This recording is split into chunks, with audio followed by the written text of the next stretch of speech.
Memories for Life, Reversing Alzheimer's is a remarkable feature film narrated by Grammy winner Michael Bublé about the first Alzheimer's patients who are reversing their cognitive decline by following a novel therapeutic protocol. Here to chat more is Dr. Lucy and renowned American neurologist Dr. Dale Bredesen. Dr. Lucy, Dr. Dale, thank you both so much for joining us today. Thank you for having us. Thank you, Olivia. Yes, of course. Now, I would really love to highlight this feature film, which is covering amazing things. But before we get to the film, we have to kind of talk about your practice, Dr. Dale, and how this film first came to be. Please tell me. Right. It really came, I was studying for many years in the laboratory what Alzheimer's is, what actually drives us, what are the molecular species that drive the process. And we realized after many years in the laboratory, 3 decades, that this really is a network insufficiency. This idea that it's something simple like a misfolded protein is oversimplified. So we understood that you have to ask for each person what is driving the process, and then you have to address those things. And there are dozens and dozens of different things that can do this. And we've now had over 7,000 people who have actually been on the protocol, and many people, including Dr. Lucy, who have reversed their cognitive decline for the first time. So we're very enthusiastic about that.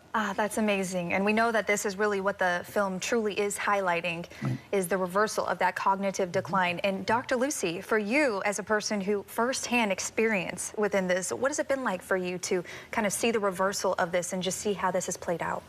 Enormously exciting. Yeah. When I first was diagnosed and told I only had 20% of my hippocampus and offered Aricept, which they give to people with Alzheimer's, that was 7 years ago.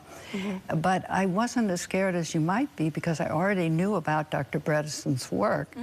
And 9 out of 10 people who had been able to reverse their cognitive decline, and I said, well, why can't I? Yeah, absolutely. Those odds are pretty darn good, right? Yeah, they are. Well, that's amazing. Congratulations. Thank we are you. just so happy for you. I could see you're glowing as well. So I'm so happy for that. Now, Dr. Dale, when it comes to this specific treatment, tell me a little bit more about it. Let's get a little bit more in depth and what people can expect. Yeah, great point.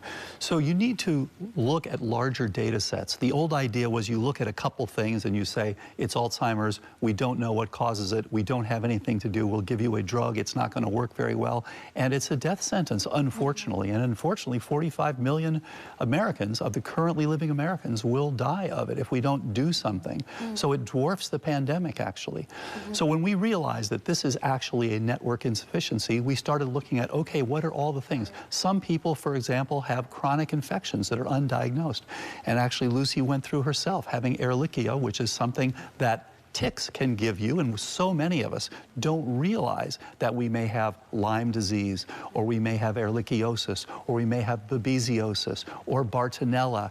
We may have exposure to various toxins. So you actually have to look at those things. And there are some basics, so that you have to get a specific approach to nutrition. Turns out that, again, anything that either reduces the energetics supporting your brain, which can be a horrible diet, lots of processed food, that can be poor sleep, it can be too much stress, anything of that, or that increases the inflammation, and that can be exposure to these various toxins, it can be exposure to these various pathogens we were talking about, a change in your oral microbiome, a change in your gut microbiome, which of course is turning out to be so important.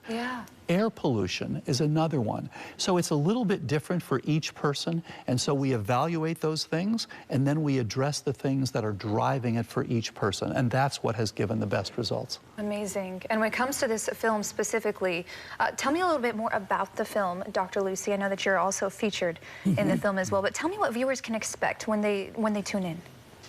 Well, they can see several of us who've been able to reverse their Alzheimer's and learn about how it's different in each person. For me, I had high mercury, high lead, I had lots of mold in my house, I had sleep apnea, and as Dr. Bredesen said, I also had Lyme and ehrlichiosis.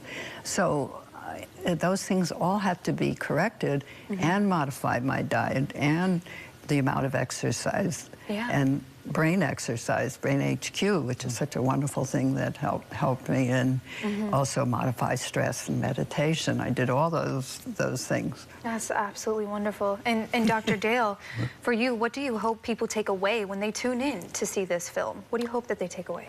That a lot of what's been peddled is false hopelessness. There is hope, and it's important to point out these are things that you can address. There's much more than people realize, and therefore please get checked. The other point to make is we have to quit thinking of Alzheimer's as old-timers disease. There are changes you can pick up on PET scans in your 20s and 30s. Wow. So just as we now understand that diabetes comes, there's pre-diabetes, there's pre-diabetes where you have insulin resistance. This is the end stage diabetes of a long process of metabolism change. The same with Alzheimer's. You're really getting this disease relatively early in life, but you're not getting diagnosed until much later. So the earlier you get checked out, we recommend, just as everyone knows, you should get a colonoscopy when you turn 50. We recommend that anyone who is certainly by 40, if not sooner, if it's in your family, get a cognoscopy. Check out some blood tests you can do, so you can evaluate your cognitive status, and then you can go from there. You can actually make this, you know, we're getting to the point where we're making this optional. For anyone who starts early, we really can make this optional.